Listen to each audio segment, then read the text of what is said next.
오늘 우리에게 주시는 하나님 말씀은 마태복음 5장 21절에서 26절까지 말씀입니다. 우리 한 절씩 교독 후에 마지막 26절은 합독하시겠습니다.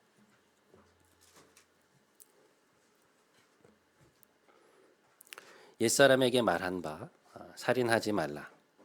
누구든지 살인하면 심판을 받게 되리라 하였다는 것을 너희가 들었으나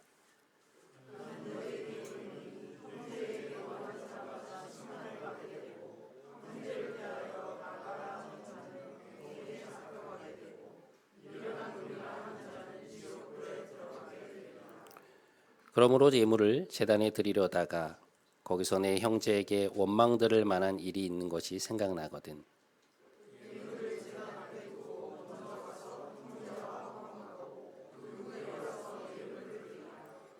너를 고발하는 자와 함께 길에 있을 때에 급히 사화하라.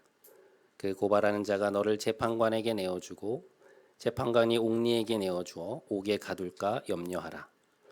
진실로 내게 이르노니 내가 한 푼이라도 남김이 없이 다 갚기 전에는 결코 거기서 나오지 못하리라. 아멘. 이것은 하나님의 말씀입니다.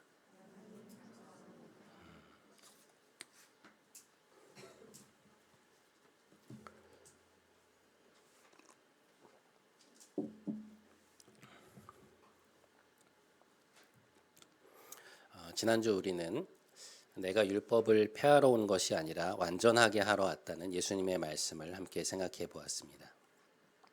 그 말씀의 의미는 주님께서 율법에 담겨 있는 참 뜻을 더욱 온전히 드러내기 위하여 오신 것이라고 말씀을 드렸는데요. 예수님은 그것을 통해 우리가 서기관과 바리새인보다 더 나은 의를 가져야 한다고 말씀을 하시지요. 그러면 서기관과 바리새인보다 더 나은 의라는 것은 도대체 무엇인가? 그것은 바로 마음의 의다라고 말씀을 드렸는데요. 예수님은 오늘부터 시작되는 이 일련의 말씀들 속에서 주님이 말씀하신 그 더 나은 의, 곧 새 시대의 의라는 것이 구체적으로 무엇을 의미하는지를 보다 더 분명히 말씀해 주고 계십니다. 예수님을 믿고 그분의 십자가 죽음과 부활을 통해 우리의 죄가 용서되었으며 이제 하나님의 다스림 아래 살아가는 그분의 백성들은 어떠한 모습으로 이 세상을 살아가야 하는가? 우리의 의는 이 세상의 의와 무엇이 달라야 하는가? 자, 오늘 본문 21절과 22절 말씀을 함께 읽도록 하겠습니다. 두 페이지입니다. 시작.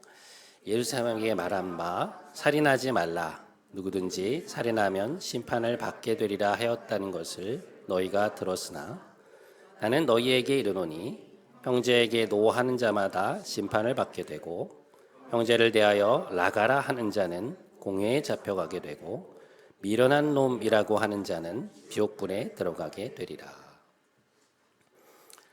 오늘 본문 속에서 예수님은 하나님께서 이스라엘 백성에게 주신 10계명 중 제6계명 곧 살인하지 말라라고 하는 계명을 다루고 계십니다. 하나님 나라의 백성으로서 이제 우리가 어떻게 살아가야 하는가에 대한 논의의 가장 서두를 이 6계명으로 시작을 하고 계시는 것인데요. 그 순서가 참 의미심장합니다. 우리가 산상수훈을 읽으면서 늘 염두에 두고 있어야 하는 것은 뭔가 하면 주님은 분명한 의도를 가지시고 자신의 논의를 전개시켜 나가고 계신다는 것입니다. 예를 들어 산상수훈을 시작하시면서 주님은 왜 그 첫 부분을 팔복으로 시작하셨을까? 왜 심령이 가난한 자는 이라는 항목으로부터 시작하여 애통하는 자, 온유한 자, 의에 줄이고 목마른 자를 거쳐 의를 위하여 박해를 받는 자로 마무리를 하셨을까? 그것 하나하나가 의미상 서로 긴밀하게 연결되어 있고 그것이 합쳐져서 하나님 나라의 백성은 어떤 모습이어야 하는가에 대한 그림을 그려주고 계신 것이죠. 그리고 나서 주님은 우리가 주님이 열어져 치신 새 시대의 의를 가지고 이 세상에 소금과 빛으로 살아야 한다는 말씀을 하시는데요. 그 구체적인 삶의 모습의 첫 번째 내용으로 살인하지 말라라고 하는 10계명의 제6계명을 택하고 계시는 것을 볼 수 있습니다. 굉장히 의미심장한 대목입니다. 주님은 도대체 왜 이 말씀으로 새 시대의 의에 대한 논의를 시작하시는 것일까? 주님은 이 말씀을 통해 우리가 이 세상 속에서 어떻게 구별되어 살기를 바라시는 것일까? 우리가 곧 보게 되겠지만 예수님은 이 계명 안에서 우리의 모든 인간관계와 실존을 파괴하는 죄의 뿌리가 되는 분노와 멸시라고 하는 감정의 문제를 다루고 계십니다. 분노와 멸시 혹은 경멸이라고 하는 이 감정들은 인간의 도덕적 실존에 있어서 우리 자신과 또한 우리가 마주하는 사람들을 파괴하는 가장 큰 주범이라고 할 수 있는데요. 현대사회에 퍼져 있는 이 도덕적 재난의 중심에 분노와 멸시의 문제가 있음을 말씀하고 계신 것이라고 볼 수 있습니다. 이 감정들이 우리가 다음 주부터 계속해서 살펴보게 될 성욕 그리고 탐욕과 합쳐지면 인간의 실존이 걷잡을 수 없이 망가지는 것을 우리는 현대사회 속에서 목도하게 되죠. 예수님은 바로 그 문제를 다루고자 하시는 것입니다. 자, 오늘 본문 21절과 22절 말씀을 다시 한번 함께 읽어보시죠. 읽겠습니다. 시작. 옛사람에게 말한 바 살인하지 말라. 누구든지 살인하면 심판을 받게 되리라 하였다는 것을 너희가 들었으나 나는 너희에게 이르노니 형제에게 노하는 자마다 심판을 받게 되고 형제를 대하여 나가라 하는 자는 공회에 잡혀가게 되고 미련한 놈이라고 하는 자는 지옥불에 들어가게 되리라. 하나님이 이스라엘 백성에게 주신 10계명 중 제6계명은 살인하지 말라는 명령입니다. 그런데 그 종교 지도자들이 그 계명에 어떤 말을 덧붙여 놓았냐면 누구든지 살인을 하면 심판을 받게 될 것이다 라는 부연 설명을 붙여 놓았습니다. 주님께서 살인하지 말라. 누구든지 살인하면 심판을 받게 되리라 하였다는 것을 너희가 들었다 라고 말씀하실 때 그 말씀은 이스라엘의 전통 속에서 말해져 온 것까지를 인용해 놓으신 것이죠. 그러니까 지도자들이 그 뒷부분을 갖다가 붙여 놓은 것입니다. 그렇다면 이 말을 덧붙여 놓음으로써 어떤 일이 생기게 되느냐? 살인하지 말라고 하는 이 계명의 의미가 실제로 누군가를 죽이면 안 된다. 곧 그 사람의 피를 흘리면 안 된다는 행동으로 제한이 되는 것이죠. 그래서 우리가 누군가의 피를 흘리지만 않는다면 우리는 그 계명을 지킨 것이 됩니다. 철저히 그 계명의 표면적 의미에 초점을 맞춘 것이죠. 아마 그들은 이 계명에 대해서 자신이 있었을 것입니다. 그런데 예수님은 오늘 살인하지 말라고 하는 그 6계명의 의미가 무엇인가에 대해 그들이 말해오던 기준보다 훨씬 더 깊이 나아가고 계십니다. 주님은 우리가 하나님 앞에서 그 말씀을 지킨다는 것은 상대방을 향한 우리의 적대적 마음까지를 내려놓는 것이라고 말씀을 하고 계십니다. 그 계명을 온전히 지킨다는 것은 상대를 없애고자 하는 우리의 내면의 마음까지 내려놓는 것이라는 말씀이죠. 앞에서도 말씀을 드렸지만 살인하지 말라는 말씀과 연관되어 주님이 말씀하시는 것은 분노와 멸시라는 감정입니다. 오늘 본문 22절 말씀입니다. 나는 너희에게 이르노니 형제에게 노하는 자마다 심판을 받게 되고. 예수님이 우리에게 내려놓아야 한다고 말씀하시는 첫 번째 감정은 분노에 관한 것입니다. 주님은 살해를 하면 심판을 받는다는 말씀을 마음의 분노의 문제로 확대하여 해석하고 계십니다. 왜 그러한가? 미국의 뛰어난 영성가 중 한 명인 달라스 윌라드는 분노에 대해 이러한 정의를 내립니다. 분노란 우리의 뜻을 꺾고 나의 삶을 방해한 이들에게 즉각 방해로 갚거나 심하면 해를 입히도록 우리를 몸 안으로부터 사로잡아 충동하는 하나의 감정이다. 나의 의지가 무엇인가 내가 원하는 바를 하려고 하는 나의 의지가 누군가에 의해 방해를 받을 때 혹은 나라고 하는 존재, 나의 삶이 상대방에 의해 위협을 당하거나 멸시를 당한다고 느낄 때 우리 안에는 자동적으로 분노가 일어나게 되어 있습니다. 본능은 인간의 자연스러운 감정적 차원의 한 기능이라고 할 수 있는데요. 자기를 방어하려고 하는 것이죠. 그래서 성경은 분노라는 감정이 올라오는 것 자체를 죄라고 말하지 않습니다. 올라올 수 있다는 거예요. 그런데 문제는 우리가 그 감정을 받아들여서 그것을 밖으로 표출하는 데 있다는 것이죠. 분노라는 그 감정이 무서운 것이 그 감정 안에는 나의 삶을 방해하는, 곧 내 의지를 방해하는 상대방을 해치려고 하는 우리의 의지가 포함되어 있습니다. 정도를 불문하고 모든 분노에는 어느 정도의 악의가 들어가게 됩니다. 내 앞에 있는 상대방이 나에게 겉으로 분노를 표출할 때 그것이 우리에게 항상 상처가 되는 이유가 바로 거기에 있습니다. 분노에는 상대방을 향한 악의가 담겨 있는 거예요. 그에게 혹은 그녀에게 해를 입혀서 그 사람을 제거하고자 하는 의지가 그 안에 담겨 있는 것이죠. 그래서 분노가 담긴 아주 싸늘한 시선이나 혹은 상대를 아예 쳐다보지도 않는 것, 분노에 가득 차서 언성을 높이는 것이나 혹은 아예 아무 말도 하지 않는 것 같은 그런 행동 안에는 언제나 상대에게 고통과 상처를 주고자 하는 나의 의도가 들어있는 것이죠. 그리고 그러한 의도는 거의 대부분 성공으로 이어지게 됩니다. 앞에서도 말씀을 드렸다시피 사실 분노는 본능적 반응이라고 할 수 있습니다.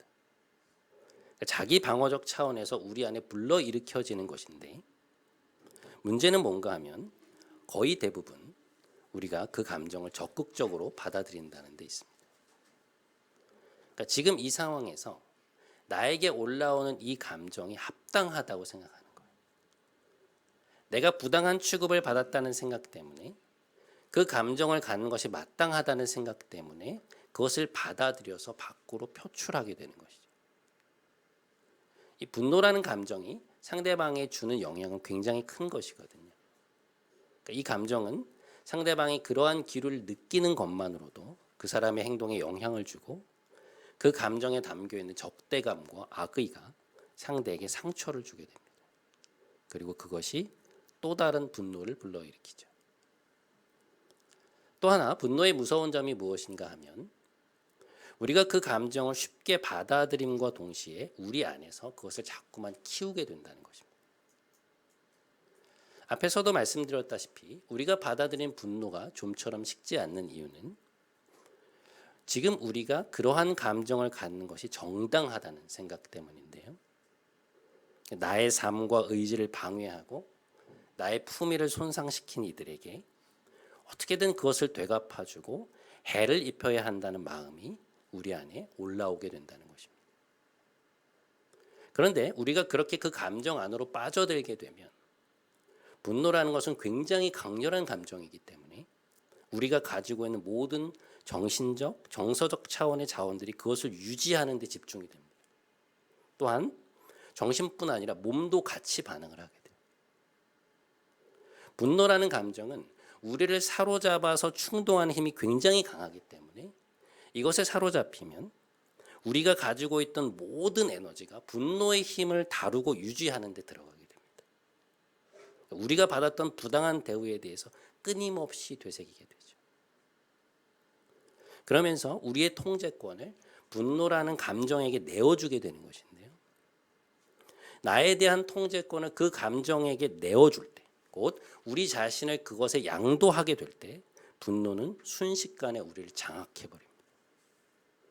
걷잡을 수 없는 것이죠.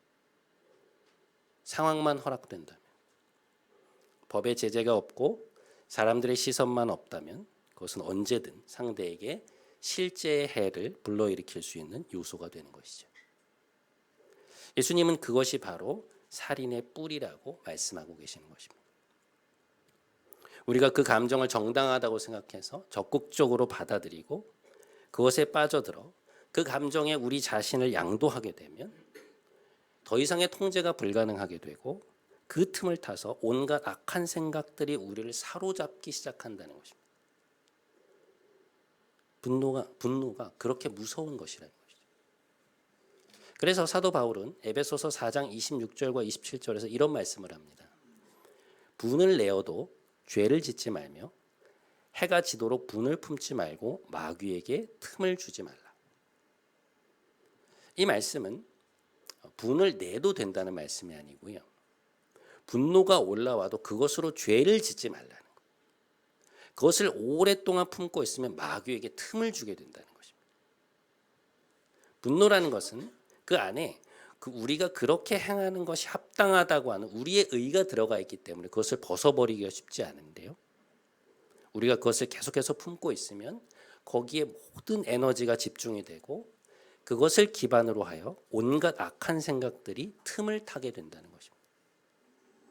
분노라는 감정에 사로잡혀 있으면 모든 면역 체계가 파괴되면서 우리 스스로가 악의 온상이 되기가 너무나도 쉬워지는 것이죠. 그래서 그것을 내려놓지 않으면 그 감정에 사로잡혀서 우리 자신도 망가지게 되고 우리 옆에 있는 사람들도 실제적인 피해를 입게 된다는 것입니다. 특별히 눈앞에 있는 상대방을 향해 그 분노를 표출하는 것은 그 사람을 해치고자 하는 나의 적대감과 의도가 전달되는 것이기 때문에 예수님은 이 감정을 굉장히 심각하게 다루고 계십니다. 그것이 결국 살인이라는 행위의 직접적인 뿌리가 된다는 것입니다. 오늘날 우리가 세상 속에서 목도하게 되는 모든 파괴적인 일들의 밑에 바로 이 분노라고 하는 감정이 있다는 것이죠. 그것을 내려놓지 않으면 우리가 10계명 중 6계명을 지키는 것은 불가능하다는 것입니다. 자, 오늘 말씀 속에서 예수님이 살인하지 말라는 계명과 관련하여 분노와 더불어서 아주 경계해야 한다고 말씀하시는 두 번째 감정이 있습니다. 그것은 바로 상대를 향한 경멸과 멸시입니다. 자, 오늘 본문 22절 말씀 다시 한번 함께 읽겠습니다. 시작. 나는 너희에게 이르노니 형제에게 노하는 자마다 심판을 받게 되고 형제를 대하여 나가라 하는 자는 공회에 잡혀가게 되고 미련한 놈이라고 하는 자는 지옥불에 들어가게 되리라. 예수님은 형제 자매를 향하여 신약 성경에 형제라고 되어 있는 것은 남성과 여성 모두를 지칭하는 언어입니다. 형제 자매를 향하여 욕설을 하는 것 역시 살인에 해당하는 행위라고 말씀을 하십니다. 왜 그러한가? 상대를 향한 그러한 말과 태도의 이면에는 그 사람의 존재를 경멸하는 마음이 있기 때문입니다. 오늘 이 말씀 속에 등장하는 라가라고 하는 표현은 예수님 당시에 상대를 경멸할 때 사용하던 용어입니다. 이 단어는 속이 비었다라는 의미인데요. 쉽게 말해 머리가 비었다는 것입니다. 오늘날 우리도 종종 다른 사람을 향해 야, 너는 생각이 있니 없니? 이런 표현을 쓰잖아요. 그게 무슨 이야기입니까? 네가 생각이라는 게 있는 사람이라면 어떻게 이렇게 행동을 하느냐? 그런 의미 아닙니까? 한마디로 너는 생각이 없다는 것이죠. 이 라가라고 하는 말을 오늘날 우리의 말로 바꾸어 보면 야, 이 멍청아, 너 바보야? 이 덜 떨어진 인간아, 이런 말들이에요. 그러니까 상대방을 굉장히 낮추어 보고 멸시하는 말들입니다. 이러한 말을 우리가 상대의 면전에서 하거나 상대를 그러한 표정으로 바라볼 때 그것은 상대방에게 엄청난 해를 가하는 일이라는 것이죠. 그것에 담겨있는 악의로 인해 상처를 받게 된다는 것입니다. 또한 22절의 마지막 부분에 보면 미련한 놈이라는 표현이 나오는데요. 상대방을 향해 이 미련한 놈이라는 말을 한다는 것입니다. 이 단어를 헬라어 원어로 살펴보면 모론이라는 말인데요. 그 말은 그 사람의 됨됨이에 대한 경멸을 담고 있는 단어입니다. 굳이 구별해 보자면 라가라고 하는 것은 상대방의 지성적인 측면을 비하하는 것이고요. 모론이라고 하는 것은 그 사람의 성품적인 측면을 비하하는 것입니다. 이 단어는 성경에서 어떤 사람을 묘사할 때 쓰이는 말인가 하면요. 굉장히 어리석고 고집도 센 데다가 하나님을 대적하여 해를 자초하는 사람을 지칭할 때 사용하는 용어입니다. 이게 어떤 뉘앙스인가 하면 이런 뉘앙스예요. 어리석은 자는 방자하여 스스로 믿느니라. 미련한 자는 명철을 기뻐하지 아니하고 자기의 의사를 드러내기만 기뻐하느니라. 개가 그 토한 것을 도로 먹는 것 같이 미련한 자는 그 미련한 것을 거듭 행하느니라. 미련한 자라는 말의 의미가 어떤 사람을 지칭하는지 감이 오시죠? 그래서 내가 상대방을 향해 야, 이 미련한 놈아 라고 말하는 것은 그 사람의 됨됨이에 대한 대단한 경멸을 담고 있는 말입니다. 예수님이 오늘 본문 속에서 염두에 두고 계시는 것은 아주 경멸적인 태도로 상대방을 바라보면서 이런 말을 쏘아붙이는 것입니다. 굉장히 강한 말이에요. 그래서 그것을 오늘날 우리의 말로 바꿔보면 야, 이 비열한 놈아, 이 나쁜 XX야, 미친 XX 이런 표현입니다. 상대방의 인격을 완전히 무시해버리는 말들이죠. 그 말의 이면에 담겨있는 우리의 감정은 뭔가 하면 너는 아무짝에도 쓸모가 없는 인간이라는 것, 존재할 가치가 없다는 것입니다. 굉장한 경멸을 담고 있는 말이죠. 여러분, 분노라는 것도 우리 사회에서 굉장히 위험한 것이지만 이러한 경멸과 멸시의 언어, 상대방을 낮추어 보는 이러한 태도들은요, 거의 살인과 같은 것입니다. 대단히 잔인한 것인데 이제 무서운 것은 뭔가 하면 오늘날 이 사회의 지도자들과 수많은 언론 그리고 우리의 일상에서 분노와 경멸의 말들이 너무나도 많이 사용되고 있다는 것입니다. 그러니까 제가 조금 전에 사용했던 그 원색적인 말로뿐만 아니라 아주 교묘하게 세련된 방식의 언어를 사용하지만 사실은 그 감정을 전달하고 있는 것입니다. 그리고 상대방은 그것을 아는 것이죠. 이러한 말들이 우리의 인격과 영혼에 주는 충격이라는 것은 이루 말할 수 없다는 것입니다. 이 분노와 멸시라는 감정은 마치 쌍둥이 재난과 같은 것인데요. 우리의 감정의 추이를 살펴보면 분노가 보통 어디로 향하게 되느냐? 상대방에 대한 경멸과 멸시의 감정으로 나아가게 됩니다. 그리고 그것이 결국 상대방을 해하는 데까지 나아가게 됩니다. 주님은 이 감정의 추이를 알고 계시는 거예요. 분노라는 감정, 그리고 멸시라는 감정이 살인이라는 행위의 뿌리로 자리 잡고 있는 것이고 우리가 그 문제를 해결하지 않는 이상 사람과 사람 사이의 진정한 평화는 불가능하다는 것입니다. 예수님이 말씀하시는 마음의 의라는 것은 거기까지를 말씀하고 계시는 거예요. 자, 그러면 이 문제를 어떻게 다루어야 하는가? 예수님은 그것을 두 가지의 예화를 통해 우리에게 말씀해 주고 계시는데요. 그 첫 번째 예화가 오늘 본문 23절에 나오고 있습니다. 우리 한번 함께 읽겠습니다. 자, 시작. 그러므로 예물을 제단에 드리려다가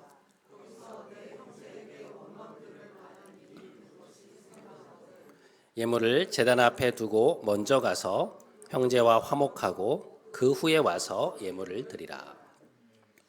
이것은 주님께서 당시의 성전 제사를 염두에 두고 하신 말씀인데요.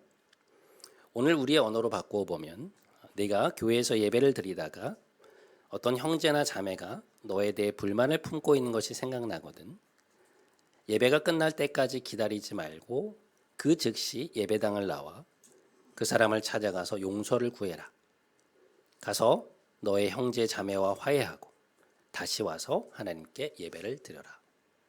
그런 말씀이죠. 여기서 나타나고 있는 상황은 뭔가 하면 예배라고 하는 우리에게 그 무엇보다 거룩한 의식을 치르는 과정에서라도 우리에게 화가 나 있는 어떤 사람이 생각난다면 나와 그 사람 사이에 깨어진 관계로 인해 그 사람이 느끼고 있을 불편함과 그 고통이 생각난다면 즉각 움직여야 한다는 것입니다. 가서 그 분노의 문제를 해결해야 한다는 거예요. 그만큼 그 문제는 중요한 것이라는 것이죠.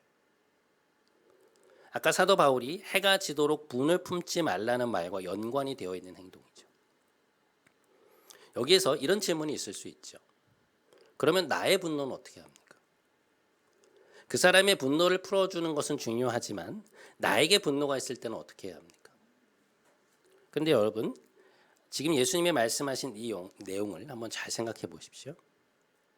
지금 이 예화에 나온 사람은 동료와의 화해를 위해 자신이 지금 치르고 있는 거룩한 의식을 중단할 수 있는 사람이죠. 나의 분노가 아닌 그 사람의 분노의 문제를 해결하기 위해 움직이는 사람입니다.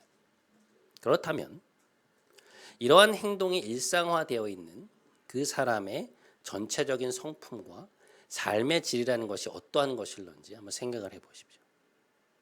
그 사람에게서 볼 수 있는 평소의 사고생활, 그 사람이 평소에 가지고 있는 감정의 분위기, 몸과 마음의 습관, 그 사람의 일상적인 묵상과 선택은 과연 어떠한 것일까?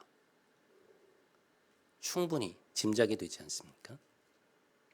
그러니까 저 사람이 나에 대해 가지고 있는 화와 불만을 풀어주기 위해 거룩한 의식을 중단할 수 있는 사람이라면 나의 분노를 풀기 위해서 그 사람과의 관계를 회복하기 위해서 이 사람은 얼마나 더 적극적으로 움직일까요? 예수님이 말씀하신 이 예화 속에서 우리는 하나님 나라에 어울리는 행위를 넘어선 마음의 의를 갖춘 모습을 찾아볼 수 있다는 것이죠. 물론 상대방이 나의 시도를 거절할 수도 있겠죠. 그러나 그 결과는 우리의 소관이 아닙니다. 중요한 것은 우리의 마음이 화해를 갈망하고 있는가, 우리의 분노를 내려놓고자 하는가. 형제자매의 분노가 그 자신의 영혼과 우리를 포함한 주변의 다른 사람들에게 입히는 해로 인하여 가슴 아파하고 있는가. 만일 그렇다면 우리는 서기관과 바리새인의 의를 넘어서 하나님의 길을 온전히 따르고 있는 것이죠. 그것이 천국의 마음이요, 하나님 나라 백성의 마음이라는 것입니다. 이러한 삶의 태도를 보여주는 두 번째 예화가 오늘 본문 25절과 26절에 나와 있습니다. 우리 한번 함께 읽겠습니다. 2페이지입니다. 너를 고발하는 자와 함께 길에 있을 때 급히 사화하라. 그 고발하는 자가 너를 재판관에게 내어주고 재판관이 옥리에게 내어주어 옥에 가둘까 염려하라. 진실로 내게 이르노니 내가 한 푼이라도 남김이 없이 다 갚기 전에는 결코 거기서 나오지 못하리라. 자, 앞선 예화가 형제 자매와 관련된 것이었다면 지금 이 예화는 적과 관련되어 있는 것입니다. 형제 자매뿐 아니라 적에 대해서도 그 사람을 사랑의 마음으로 대하라. 이 말씀은 우리의 삶에서 결코 재판을 하면 안 된다, 그런 말씀이 아닙니다. 재판을 하든 안 하든 상대에 대한 적대감과 원한으로 그 사람을 대하지 말고 적이라 할지라도 분노와 멸시의 감정으로 대하지 말라는 말씀입니다. 나를 적대시하는 적에 대해서도 우리가 똑같은 감정으로 대하지 말고 그 감정을 내려놓으라는 것입니다. 적을 그런 식으로 대하지 않을 때 결국 우리는 자신과 적을 인간의 제도와 법의 틀 안에 가두게 되고 나의 분노와 경멸의 마음을 거두지 않음으로써 결국 쓰라린 열매를 얻게 된다는 것입니다. 그러니까 완전히 탈진할 때까지 거기에서 벗어나지 못하게 된다는 거예요. 그러니 서로 적이라 할지라도 그 사람에 대한 적대감과 멸시의 감정을 내려놓으라는 것입니다. 왜냐? 우리는 하나님이 다스리시는 하나님 나라의 질서 가운데 있기 때문이에요. 우리가 재판관이 아니라 하나님이야말로 진정 공의로운 재판관이시고 우리를 위하시는 분이기 때문에 거기에서 너희는 너희의 일을 하라는 것입니다. 세상은 분노에는 분노로, 멸시에는 멸시로 대할 것을 말하죠. 그것이 어떤 결과를 낳든 신경 쓰지 않습니다. 하지만 주님은 오늘 우리에게 두 가지 예화를 보여주시며 단순히 살인을 하지 않는 선과 하나님 나라의 선을 나란히 대조하여 보게 하십니다. 그렇게 놓고 보면 이 전자의 선이 후자의 선에 비해 얼마나 공허하고 초라한 것인지를 우리는 알게 됩니다. 사랑하는 여러분, 우리는 지금 이 세상 속에 임하여 있는 하나님 나라의 백성으로, 그리고 예수 그리스도의 제자로 부름을 받은 사람들입니다. 예수 그리스도의 죽음과 십자가 죽음과 부활로 새 생명을 얻은 우리는 세상과 무엇이 달라야 할까? 상대의 피를 흘리지 않는 것으로 만족할 것이 아니라 그들을 향한 분노와 적대감까지 내려놓는 것, 경멸과 멸시의 마음을 갖지 않는 것, 그리고 예수 그리스도께서 보여주신 사랑까지 나아가는 것, 그것이 우리가 가진 의가 되어야 한다는 것입니다. 이번 한 주 우리 자신의 내면을 깊이 돌아보면서 성령님이 주시는 힘으로 주님이 말씀하신 마음의 의까지 나아가시는 여러분 모두가 되시기를 주님의 이름으로 간절히 축원드립니다.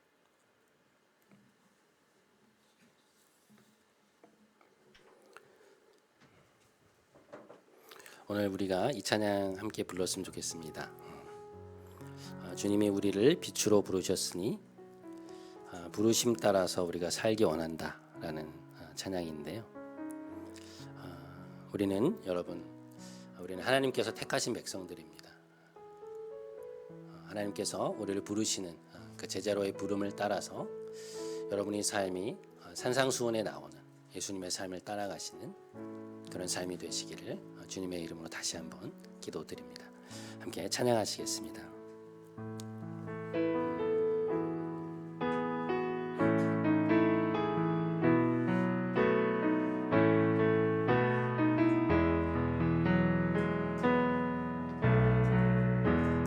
주님이 우리를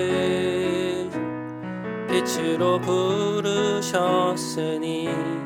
부르심 따라서 나 살기 원해. 거룩한 나라요 주께서 택한 백성이니 주를 의지하여 담대함으로 다시 한번 주님이 우리를 빛으로 부르셨으니 부르심 따라서 나 살기 원해. 거룩한 나라요 주께서 택한 백성이니 주를 의지하여 담대함으로 주님의 빛 비추게 하소서. 어두운 세상 가운데 거룩함으로 주님의 빛 비추게 하소서. 예수의 이름으로 일어서 주님의 빛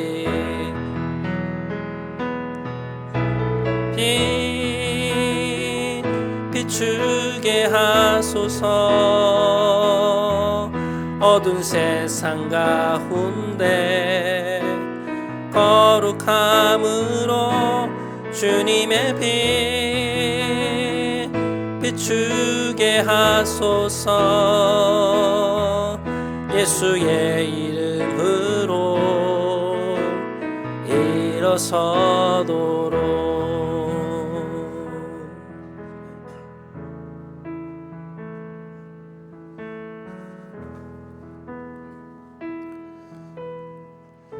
사랑하는 여러분,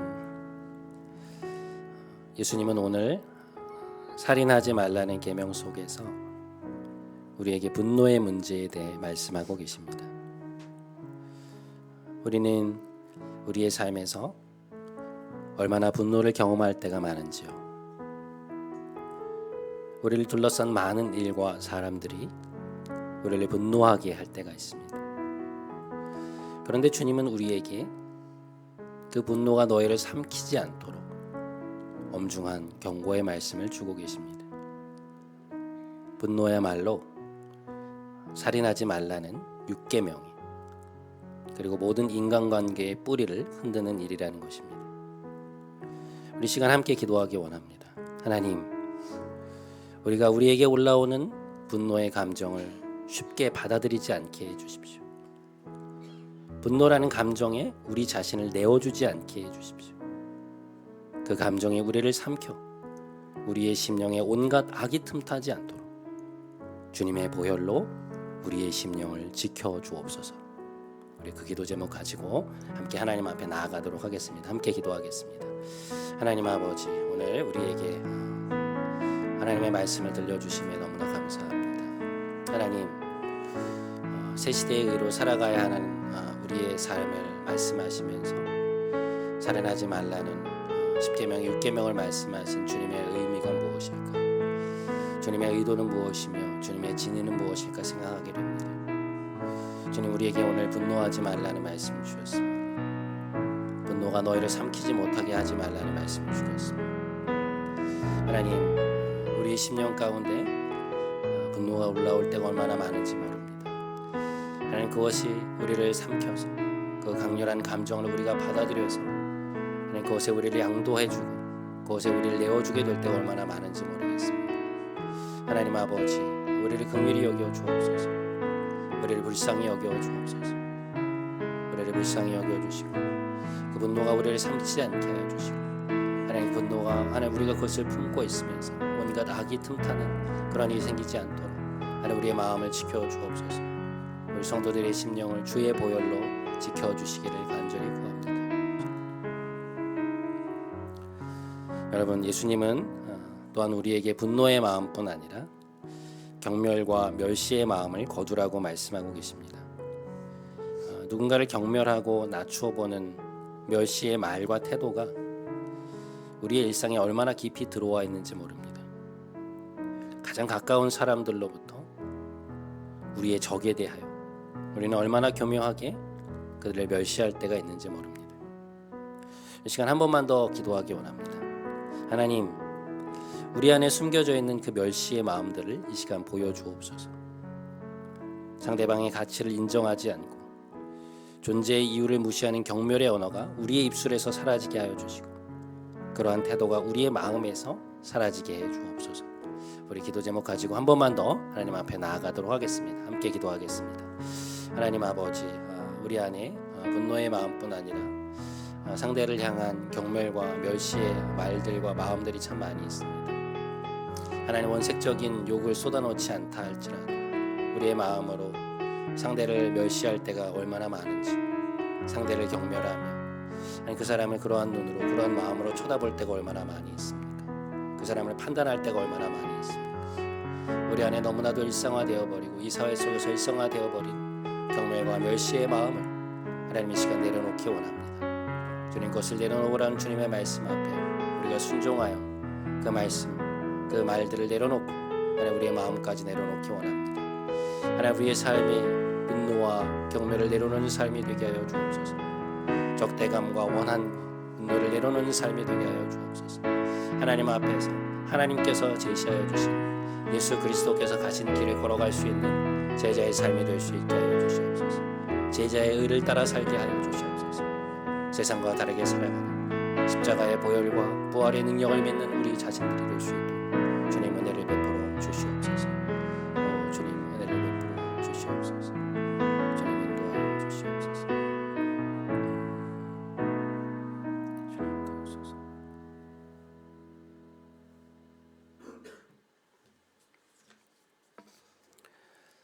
살아계신 하나님, 오늘 우리에게 귀한 말씀을 들려주심에 감사를 드립니다. 살인하지 말라는 말씀 앞에서 우리는 우리의 분노와 멸시의 마음을 내려놓으라는 하나님의 음성을 듣습니다. 하나님, 그러나 그 마음을 내려놓는 것이 참으로 어려운 일이라는 것을 하나님은 잘 알고 계십니다. 우리의 힘으로는 불가능하오니 우리 안에 계신 성령께서 우리에게 힘을 허락해 주옵소서. 우리의 능력과 우리의 성정으로는 불가능하오니 성령님 이 시간 우리의 마음을 비추사 우리 안에 있는 죄를 보게 하시고 그것이 얼마나 우리 자신과 주변 사람들을 파괴하는지 그 힘을 깨닫게 하여 주옵소서. 공의로운 재판장이신 하나님께 모든 것을 맡기며 우리는 우리의 일을 하겠사오니 우리를 긍휼히 여기시고 우리의 순종에 기름을 부어 주옵소서. 모든 삶에서 우리에게 본이 되신 우리 주 예수 그리스도의 이름으로 기도드립니다. 아멘. 다 함께 자리에서 일어나셔서 마지막 파송의 찬양하심으로 오늘 예배를 마치도록 하겠습니다.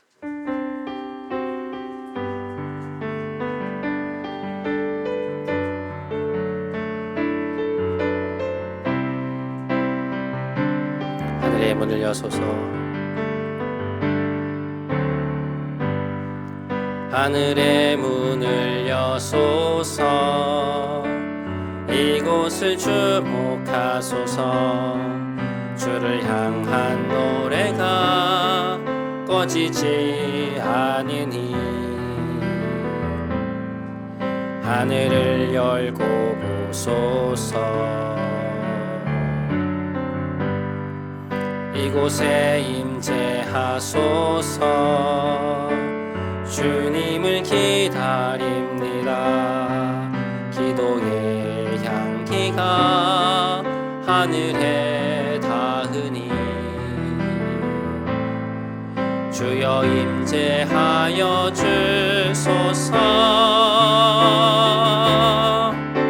이곳에 오셔서 이곳에 앉으소서. 이곳에서 드리는 예배를 받으소서. 주님의 이름만이 오직 주의 이름만 이곳에 있습니다. 이곳에 오셔서 이곳에 앉으소서. 이곳에서 드리는 예배를 받으소서. 주님의 이름만이 오직 주의 이름만 이곳에 있습니다.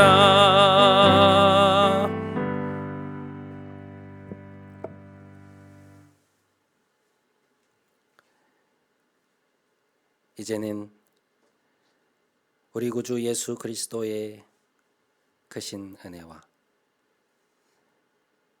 하나님 아버지의 놀라우신 사랑과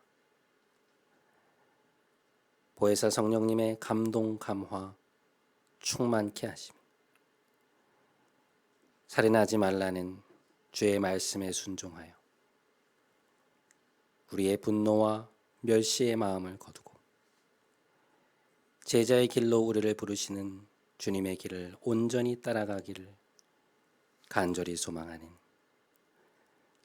사랑하는 모든 성도들 머리 위에 이들의 가정, 일터, 사랑하는 이들 위해 하나님이 사랑하시는 이 교회와 이 나라 위에 이제부터 영원토록 함께 하시기를 간절히 축원하옵나이다. 아멘.